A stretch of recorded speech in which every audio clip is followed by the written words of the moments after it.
नमस्कार, मैं हूं मनविंदर। आप सभी राष्ट्रवादियों का एमबीए नेटवर्क में एक बार फिर से बहुत-बहुत स्वागत है। राम मंदिर दान चोरी मामले में जांच तेजी से चल रही है। चंपत राय का बयान दर्ज कर लिया गया है। अनिल मिश्रा और गोपाल राव से भी पूछताछ होगी ऑब्वियसली। इधर अयोध्या बार एसोसिएशन ने अल्टीमेटम दे दिया है। वहीं 70 से 80 लोगों को नोटिस भेजे गए हैं। ये इनमें से कुछ लोग बैंक से जुड़े हुए भी हैं। ताबड़तोड़ छापेमारी चल रही है। मामला सुप्रीम कोर्ट तक पहुंच रहा है और सीबीआई की जांच की मांग भी उठ रही है। योगी सरकार से लेकर के पुलिस और एसआईटी एक्शन मोड में है। ऐसे में सबसे बड़ा सवाल ये है कि आखिर अब कौन-कौन शिकंजे में फंसेंगे, आगे क्या होगा। मेरे साथ जुड़ चुके हैं प्रारब्ध से संदीप आरके सिंह जी। संदीप जी, बहुत-बहुत स्वागत है। नमस्कार। नमस्ते मनविंदर मैम, सब सारे दर्शकों को भी नमस्कार। जय श्री राम। जय श्री राम। संदीप जी, अभी तक राम मंदिर चंदा चोरी में मैंने कोई वीडियो नहीं बनाया क्योंकि मैं खुद से ही कई सारे सवाल कर रही थी, सब चीजों को सुन करके समझ करके। तो हर बार जवाब यही मिल रहा था कि चोर तो कहीं बच के जाएगा नहीं क्योंकि योगी जी हैं। लेकिन इसी बीच ये अयोध्या बार एसोसिएशन ने जिस तरह से फरमान जारी किया है, जिस तरह का प्रस्ताव पारित किया है कि कोई भी वकील इन आरोपियों के केस नहीं लड़ेगा।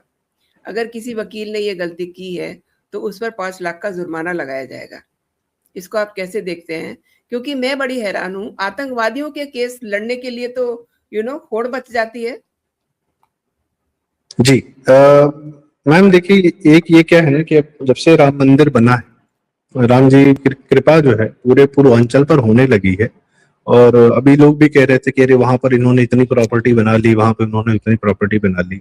मैंने कहा अगर हम ये फोकस करें कि चोरी किस चीज की हुई, जैसे 3 तरीके से न्यास में पैसा जमा होता है। एक हो गया कैश, आदमी गया कैश दिया, 100 रुपया 500 रुपया जो भी, 1000 रुपया दिया। एक दान पात्र में देने की व्यवस्था है जो भी है। उसके अलावा एक रसीद कटा के आदमी पैसा जमा करता है, वो एक है। वो आप क्यूआर स्कैन पे भी कर सकते हैं, वो अकाउंट पे भी कर सकते हैं। ऑनलाइन भी एक व्यवस्था थी पहले।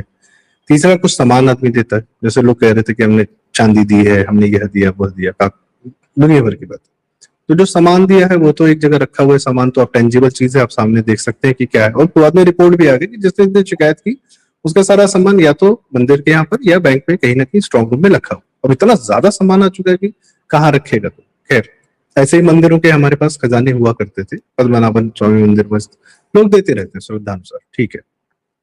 दूसरा, बैंक के अकाउंट से क्या ही कोई ले जाएगा, कैसे ले जाएगा भाई? बैंक के अकाउंट में चला गया तो कैसे ले जाओ, निकाल तो पाओगे नहीं जब तक कोई साइन नहीं करेगा। उसकी एक प्रॉपर ट्रेल रहती है। इशू हुआ है कि जो कैश आता था, कैश में चोरी हो रही थी। जब आंख के सामने कमरे में पूरा कैश भरा हुआ है, 2-4 लोगों का दिमाग खराब हुआ, उन्होंने निकाल लिया। हाँ, उनकी मॉनिटरिंग की व्यवस्था होनी चाहिए थी कि वहां पर प्रॉपर आप किस तरीके से, जिन लोग को आप लगा रहे हो कैश काउंटिंग में, वो लोग उसमें गड़बड़ी नहीं कर रहे, वो कितनी है। अब जिसको काउंट करना है वही चुरा रहा है। यहाँ तो जैसे नहीं सरकारी अधिकारी होते हैं कि जिसको सड़क बनाने के लिए पैसा खर्चा करना है वो उसी में से कमीशन मार रहा है। या जो चाणक्य कहते थे कि भाई सरकारी अधिकारी रिश्वत ले रहा है, वो वैसे ही होता है जैसे एक मछली पानी पीती। लेकिन जब मछली पानी पीती कुछ खाती तो मछली मोटी ताजी भी होती जाती दिखता है। तो जो पैसा निकाला है कहीं तो खर्चा करेगा ना, ठीक है। हम सिर्फ उन लोगों पर यदि ध्यान दें कि जिन्होंने कैश के मामले में वहां से चोरी की है और क्या उनकी संपत्ति में इजाफा हुआ है। और यदि उनकी संपत्ति में इजाफा हुआ है तो संपत्ति के इजाफे के बहुत सारे कारण हैं। अयोध्या में पूरा भारत आ रहा है दर्शन करने, दुनिया से लोग आ रहे हैं, हजारों लाखों लोग जब हर दिन आ रहे हैं, दर्शन कर रहे हैं, पैसा खर्चा हो रहा है। अयोध्या की इकोनॉमी इस समय 1.25 लाख करोड़ की है, जिसको मैं 12 खरब रुपए, जो हमारी हिंदी शब्दावली हिंदी सांख्यिकी है, मैं उसमें कहना चाहूंगा करीब 12, 12.25 या 15 खरब रुपए जो है ना, करोड़ के बाद अरब, 10 अरब, फिर खरब, फिर 10 खरब, उस तरीके से। खैर, तो उतना अमाउंट जब आ रहा है पूरी अयोध्या में, और उस दाम, जो जमीनों के दाम बढ़े तो मेरी आंखों के सामने बढ़े। ये क्या भयानक दाम बढ़े जमीनों के। मतलब वो कोई जमीन जब कोई पूछता नहीं था, वो 20-20 गुना, 25-25 गुना।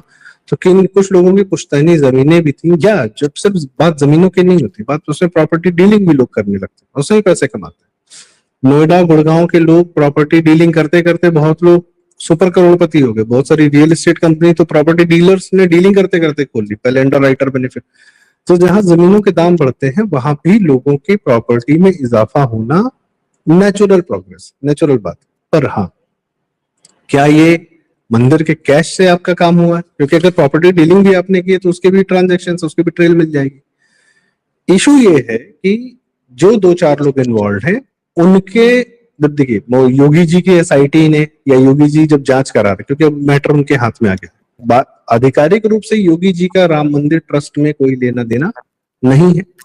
उत्तर प्रदेश सरकार के माध्यम से 2 लोग हैं इन्वॉल्व, एक डीएम फैजाबाद रहते हैं और उत्तर प्रदेश सरकार के जो पदेन अधिकारी होते हैं टॉप मोस्ट, वो न्यास के मेंबर होते हैं। ठीक है, कितना रोल है उनके कैश कलेक्शन में या प्रॉपर मैनेजमेंट में, वो अभी एक डिफाइन करना आवश्यक है और उसको देखना आवश्यक है कि वहां पर कितना रोल है। उसके अलावा योगी सरकार का कोई रोल राम मंदिर न्यास में नहीं, सरकार का नहीं। और ये हमारे लिए बड़ी अच्छी बात थी कि सरकार का कोई रोल वहां पर नहीं था। अब मुख्य बात यह है कि 2-4 लोग जो चोरी कर रहे हैं, जब योगी जी जांच करेंगे तो सबको पता है कि जांच ही अपने आप में इतना सबूत लाकर रख देगी प्रॉपर तरीके से कि जिस पर उंगली उठेगी वह अल्टीमेटली अपराधी घोषित होगा। यह योगी जी की जांच प्रक्रिया का एक पैमाना आज तक हमने 9 साल में देखा है। अखिलेश यादव की सरकार में क्या होता है कि जांच की और जिसको छोड़ा वही अपराधी निकलता था, जिसको छोड़ दिया इसको बचा लो।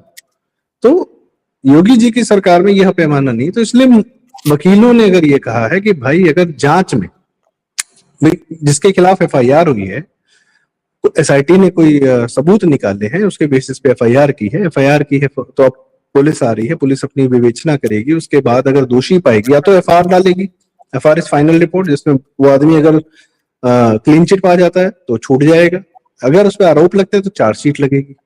अगर चार्जशीट लग गई उसके बाद फिर वकील आएगा कि भैया नहीं जज साहब से लड़, चार्जशीट लग गई, इसका मतलब है कि यह जो जांच हुई है, जांच प्रक्रिया योगी जी के नाम का जो ट्रस्ट, अगर उन्होंने ट्रस्ट मतलब कि योगी जी पर जो आपने कहा कि लोगों का विश्वास है कि यह अन्याय नहीं होने देंगे, योगी जी की पुलिस जो जांच करेगी अगर उसमें किसी पे चार्जशीट हो गई तो वह अपराधी, तो वकील कह रहे हैं कि वह अपराधी होगा ही होगा, यह तय है, हम उसका केस नहीं लड़ेंगे।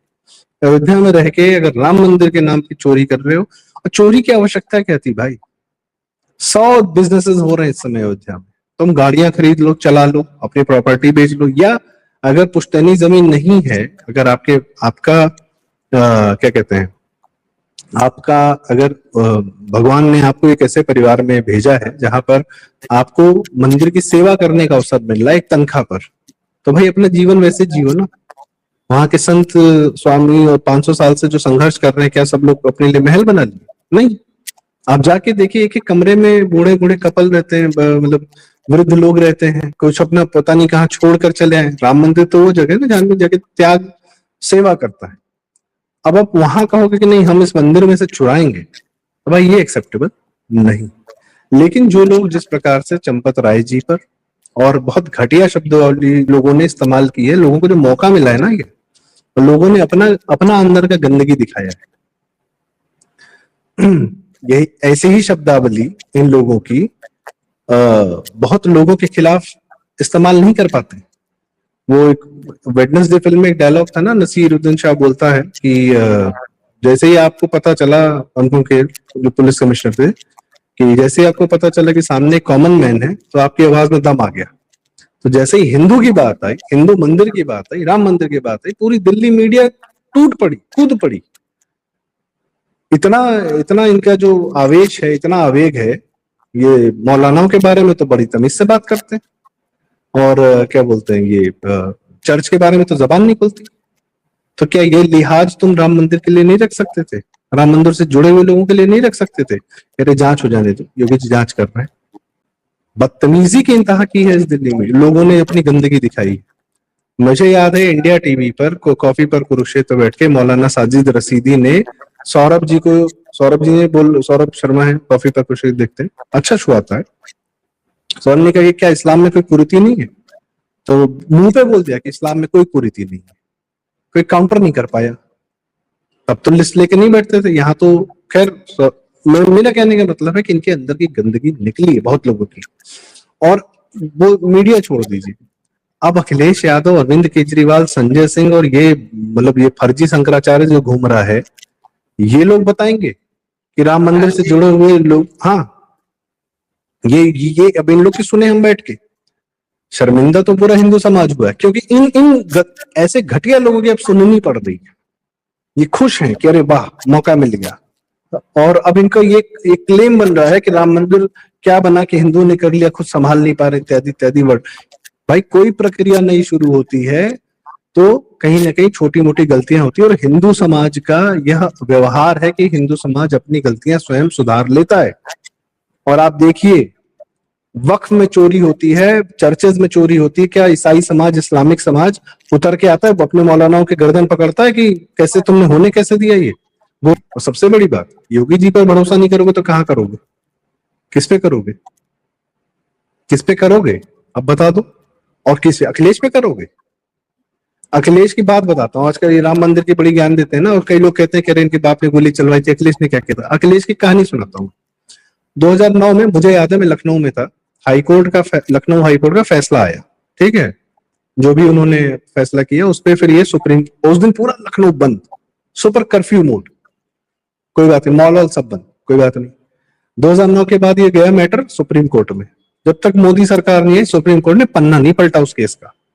5 साल उन्होंने वहां नौटंकी की सुप्रीम कोर्ट ने। मोदी सरकार आई, पहली बार सुनवाई होती है 2014 में। सुप्रीम कोर्ट का नया बहाना क्या है, हमको 5 साल पहले तुम जो है क्यों नहीं वो डॉक्यूमेंट मांग सकते थे, ट्रांसलेशन, क्योंकि हमको सारे कागजात सारी चीजें अंग्रेजी में चाहिए। 80,000 पेजेस के डॉक्यूमेंट थे, संस्कृत में थे, सब चीजों में थे, सारी चीजें, पूरा केस डिटेल था। और मैं तो ये किताब भी पढ़ रहा हूँ इस समय, बहुत अच्छी किताबें हैं इस पर भी, राम मंदिर आंदोलन में क्या क्या हुआ, कैसे हुआ। अब एक अखिलेश यादव ने अपने हाथ से, इसके उनके बाप की बात नहीं कर रहा हूँ, बाप तो अभी पार्लियामेंट में स्पीच आ रही है उनकी कि लालू को बगल में बिठा के कह रहे हैं कि तुम हिंदू मुसलमान को लड़ाओगे तो हम राम और कृष्ण को लड़ा देंगे, हम कर सकते हैं ऐसा। ये इनके बाप की शब्दावली है, छोड़ देते हैं। अखिलेश यादव को सुप्रीम कोर्ट ने आदेश दिया कि भाई ये जो राम मंदिर केस के जो डॉक्यूमेंट्स है ना, उसको ट्रांसलेट करवा के भेजो। 3 साल बैठा रहा, कुछ नहीं भेजा अपने हाथ से इस अखिलेश यादव ने। इसकी सुनो मैं आज 3 साल, 2017 में योगी जी आते हैं, मात्र 2 महीने में सारे डॉक्यूमेंट्स ट्रांसलेट करके सुप्रीम कोर्ट भिजवा दिए जाते हैं। 2017 से प्रॉपर, फिर हमने देखा कि नवंबर 2019 में कुछ भी हुआ, ऊपर नीचे कपिल सिब्बल ने किया, दीपक जी मतलब जो भी वहां पर गोगोई जी के पास आया, जो भी हुआ, सारी चीजें हम छोड़ देते हैं। मात्र 2.5 साल के अंदर राम मंदिर का फैसला आ गया, ट्रांसलेटेड डॉक्यूमेंट पहुंचे अप्रैल मई में 2017 में, और आपका नवंबर 2019 में फैसला आ गया। इसका मतलब है पक सबूत सदैव राम मंदिर रामलला के फेवर में थे, सदैव थे, बस सुनवाई की देरी थी। कौन को तो जब 2.5 साल में फैसला आ गया तो 3 साल तुम क्यों बैठे रहे उस ट्रांसलेटेड डॉक्यूमेंट्स पे? इसके हिसाब से अगर ये 2014 में भेज देता अखिलेश यादव तो 2017 तक तो मंदिर का फैसला आ जाता, 2 साल की सुनवाई में। क्यों नहीं भेजा? और आज कहानी सुना रहे हो कि लूट हो गई। तुम्हारे बाप ने, तुम सबने पूरा यूपी के इतना लूटा है, हम नहीं जानते क्या?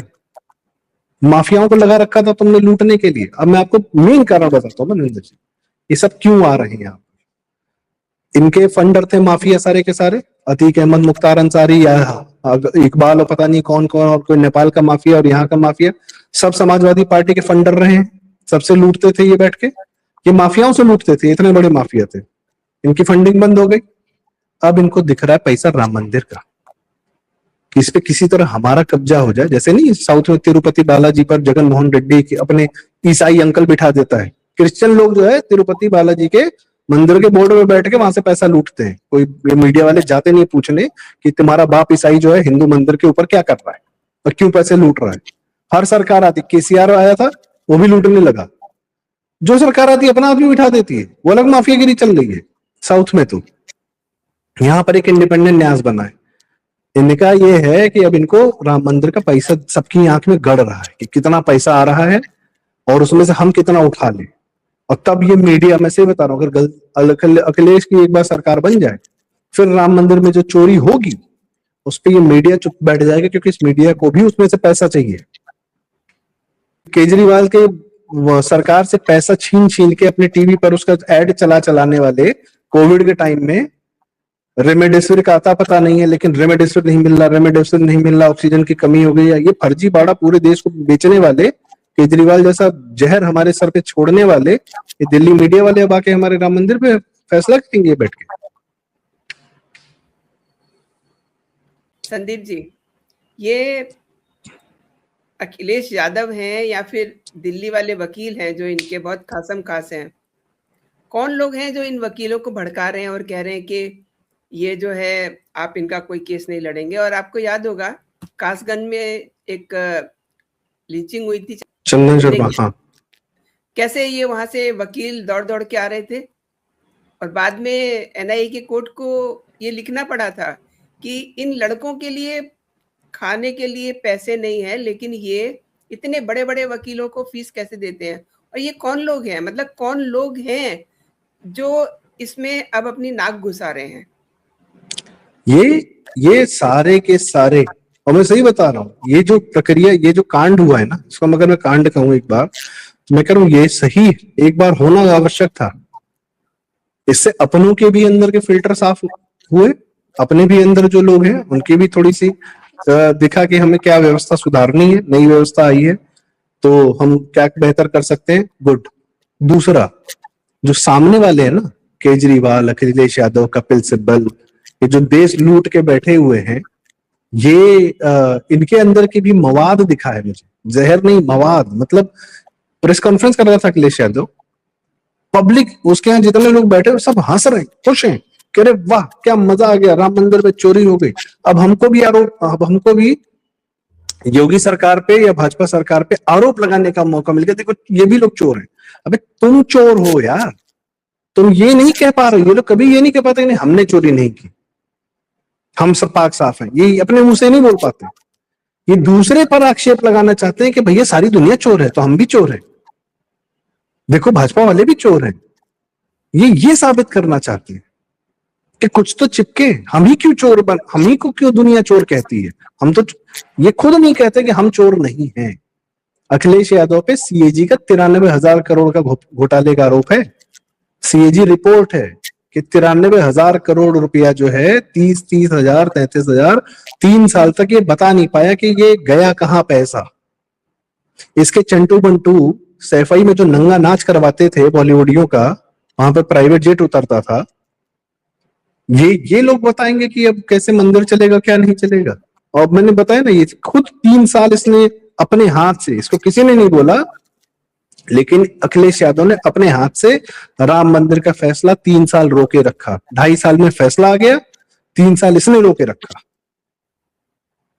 तो इसके बाप की बात नहीं कर रहा हूं कि कितनी गोलियां चलवाई, क्या किया, मरवा डाला, क्या नहीं किया। पूरा खानदान जो है 200 हिंदू मरवा के या पता नहीं सैकड़ों हिंदू मरवा के इसके पूरे बाप ने अपना करियर बना लिया। जो हुआ है वो गलत है। उसमें से जितना जो एग्जैक्टली हुआ है वो है कि कुछ जो कैश आता है उसमें से कुछ लोगों ने 2-4, उसमें भी जैसे ही नाम आया कि यादव जी हैं, इसकी जबान पलट गई, वहां भी जातिवाद। जी संदीप जी, देखिए चंपत राय को तो पहले ही पता चल गया था ना कि चोरी हुई है। यही वो हैं जिन्होंने पुलिस के साथ जो है पुलिस को इन्फॉर्म किया है ना। सबसे पहले एसआईटी, अच्छा एक बात और, सबसे पहला आरोप लगाने वाला अयोध्या का समाजवादी पार्टी का एक नेता है। मैं कह रहा हूं उससे पूछताछ कैसे क्यों नहीं होगी कि तुम्हें पता कैसे चला।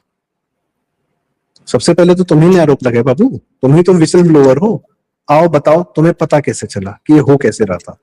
बहुत सही किया तुमने, तुम भाजपा ज्वाइन करो, तुम भाजपा से विधायकी का टिकट लो, लेकिन बताओ कि चोरी हो रही थी यह जानकारी आपको कैसे मिली।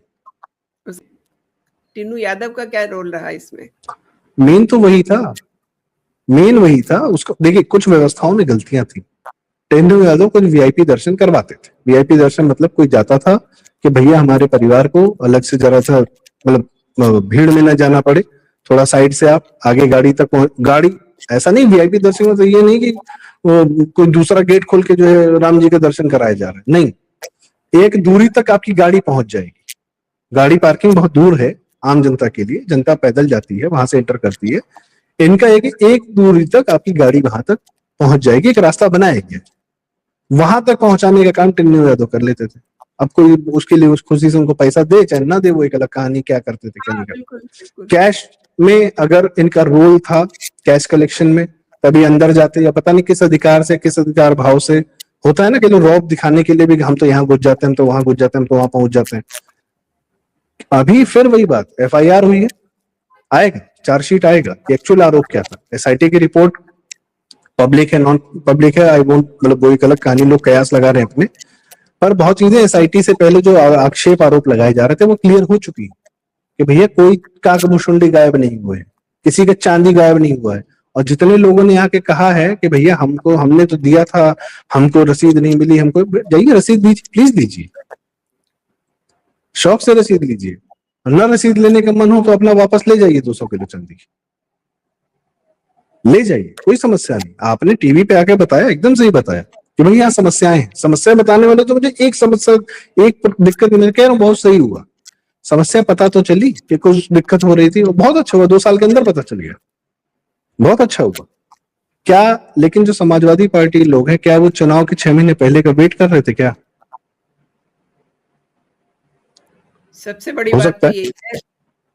हो सकता है, ठीक है। आप वो क्या कर रहे क्या नहीं, पर एक गलती हुई है, मैं मानता हूं, ठीक। एक आक्षेप लगा है, कुछ लोग कैश में थे, सामान चोरी नहीं हुए हैं, ये तय है। बैंक अकाउंट से कोई फर्जी पैसा नहीं हुआ है कि वहां से अकाउंट से पैसा निकाले जाते हैं, ये भी तय है। राम मंदिर का अभी अभी शुरुआत हुआ है, न्यास बना है। और मैं बताऊं मेन समस्या क्या है। चर्च जैसे मैनेज करता है, इस्लाम जैसे मैनेज करता है, सिख लोग जैसे मैनेज करते हैं, हिंदू भी अब अपना मैनेज करने की दिशा में आगे बढ़ गया है। और उसकी जो सबसे पहली फ्रंट लाइन खड़ी है वो है राम मंदिर न्यास। क्योंकि राम मंदिर न्यास जैसा एक मॉडल बन जाएगा तो भारत के सारे मंदिरों का जो हिंदुओं का पैसा है वो सरकारों के पास ना जाकर फिर मंदिर बनाने में, गौशालाएं बनाने में, अस्पताल बन, योगी जी का मैं अस्पताल बताता हूँ, मैं I guess because I been there once, जो भी नया अस्पताल बन रहा है गोरखनाथ मंदिर का, 500-700 बेड हॉस्पिटल है।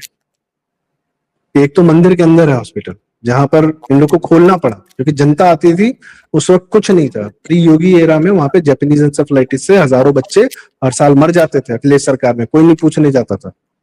पहली बार आपने जापानीज एंसेफेलाइटिस का नाम मीडिया में तब सुना था जब योगी जी 2017 में मुख्यमंत्री बने और कफील खान की नौटंकी की वजह से वहां पे 60-70 बच्चे मर गए थे गोरखपुर में। उसके बाद पिछले 3 साल से एक मृत्यु नहीं हुई है, क्योंकि 50 साल से सैकड़ों हजारों बच्चे हर साल मरते थे, कोई पूछने नहीं जाता था।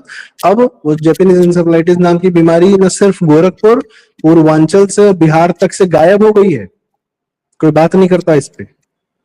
तो ये पर्सनली योगी जी तब से देख रहे थे, उन्होंने अस्पताल खोल रखे, डायलिसिस सेंटर है, जो बड़ा अस्पताल बना। हिंदू जब पैसा पाएगा ना तो चोरी कम करेगा, या हो सकता है ऐसी व्यवस्था हो जाए कि चोरी, आजकल तो यूपीआई है, अकाउंट है, वही बात है कि भाई यूपीआई चल रहा है, लोग यूपीआई करते हैं, उस अकाउंट से कहां से चुरा ले जाओगे। परफेक्शन की दिशा में बढ़ जाएगा। हिंदू जब अपना पैसा लेकर दुनिया में हिंदुत्व का प्रचार करने उतरेगा ना, और सबको हिंदू बनाने उतरेगा, ये सब 2 महीना नहीं टिक पाएंगे, इसीलिए डरे हुए। और अखिलेश यादव का बताऊं, उसको आज की डेट में क्रिश्चियन मिशनरीज फंड करती हैं, उसके पुराने फंडर सब बंद हो गए, और जैसे तेजस्वी नहीं ईसाई हो गया है, कुछ दिन में आप देखेंगे कि अखिलेश यादव हो जाएंगे या उनकी बिटिया हो जाएंगी ईसाई, या कोई ना कोई हो जाएगा। उनके पास ज्यादा समय नहीं है। जो हिंदुत्व की छत पर नहीं आया, हिंदुत्व की पतंग अपनी डोर काट ली, तो या तो वो इस्लामिक हो जाएगा या ईसाई हो जाएगा, और उसको कहीं और ठौर ठिकाना है नहीं।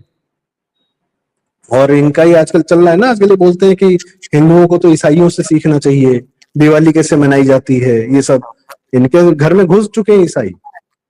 और इसी एफसीआरए पर एक बात बताइए मैम, अमित शाह जी ने एफसीआरए का कानून लाया, उसमें यह कहा कि बाहर से जो पैसा आएगा उससे आप धर्म परिवर्तन का कार्य नहीं कर सकते, पहला। और यदि आप पहले जो पैसा पाए उसमें ये आप कार्य करते पाए गए ऑडिट में कि आपने धर्म परिवर्तन कराने में ये पैसा खर्चा किया, तो आपका एफसीआरए का लाइसेंस रद्द तो होगा ही होगा। आपका जो पुरानी आपने संपत्ति बनाई है चर्च ने या किसी ने भी, उस संपत्ति पर भारत सरकार कब्जा कर लेगी। इसका विरोध अखिलेश यादव क्यों करेगा? कितने ईसाई हैं यूपी में, इसका विरोध तुम क्यों कर रहे हो? भाई अगर या तो नेता हो, वोट बैंक मिल रहा हो तुम्हें, तो बात अलग है। या तो छंगूर के सपोर्टर हो तुम, या तो हिंदुओं को ईसाई बना रहे हो, या मुसलमान बनवाने में तुम्हारा हाथ लग रहा है और उसका पैसा पा रहे हो। तो ये लोग इसलिए ये कौन हो? मैं फिर वही कह रहा हूँ, राम मंदिर में जो हुआ है उसकी व्यवस्था हो जाएगी, उसकी चिंता न करें, निश्चिंत रहें। योगी जी के घर में न देर है ना अंधेर है। भगवान के यहाँ देर होती है, अंधेर नहीं होता। योगी जी के राज में न देर है ना अंधेर है। लेकिन ये लोग की औकात नहीं बोलने की। संदीप जी, हमारे घर के अंदर कोई समस्या है, हमारे बच्चे ने इतना, फिर भी जैसे घरों में, हिंदू घरों में क्या होता है, अगर किसी लड़के ने लड़की छेड़ दी तो माँ भी थप्पड़ मारती है, बाप भी थप्पड़ मारता है, बड़ा भाई भी थप्पड़ मारेगा और घर के अंदर पीट लेगा, लेकिन ये, और माफी भी मांग लेगा। लेकिन ये औकात नहीं मोहल्ले वालों के आके दिन भर जो उसको बोलते रहे। हमारे यहाँ हिंदू समाज में हम अपने अंदर की गलतियों को सुधार लेते हैं, और ये हमारा सबसे बड़ा व्यवहार है। इसके लिए हमें अखिलेश केजरीवाल और कोई इस्लामिक या कोई ईसाई आके ज्ञान देने की हिम्मत ना करे। हम सुधार लेंगे अपने आप। संदीप जी, आपने बहुत बड़ी बात की है। और देखिए, वाकई में ही योगी जी के राज में ना देर होगी ना अंधेर होगा, वो चीज़ों को सही कर लेंगे। और अब तो 6 जुलाई को बैठक भी होने जा रही है ट्रस्ट में, और उसमें भी कुछ चीज़ें क्लियर हो जाएंगी। आपने संदीप जी मेरे शो के लिए समय निकाला, मेरे लिए समय निकाला और मेरे दर्शकों को महत्वपूर्ण जानकारी दी मंदिर से जुड़ी हुई। आपका बहुत बहुत धन्यवाद। जय हिंद, जय भारत। जय हिंद, जय भारत, जय श्री राम। जय श्री राम।